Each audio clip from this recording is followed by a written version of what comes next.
Penerbangan taktis operasional, kendaraan udara tak berawak, dan pasukan rudal dan artileri dari kelompok pasukan Rusia menggempur personel dan perangkat keras angkatan bersenjata Ukraina di 128 wilayah.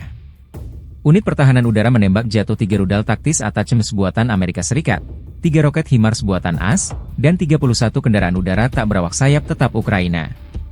Secara total, sejak dimulainya operasi militer khusus, pasukan Rusia menghancurkan 646 pesawat, 283 helikopter militer Ukraina.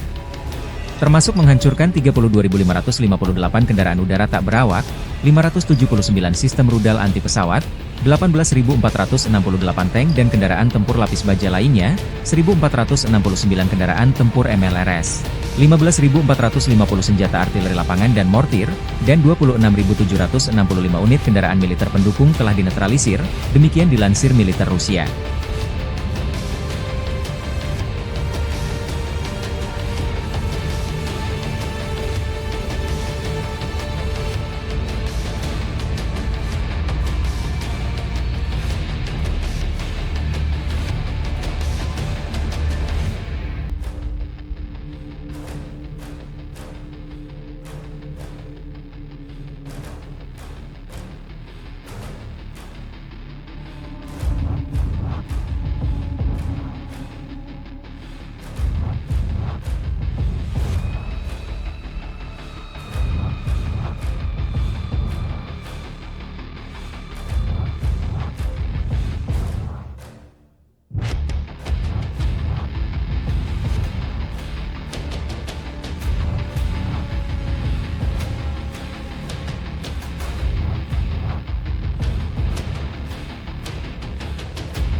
Download Tribun X sekarang, menghadirkan lokal menjadi Indonesia.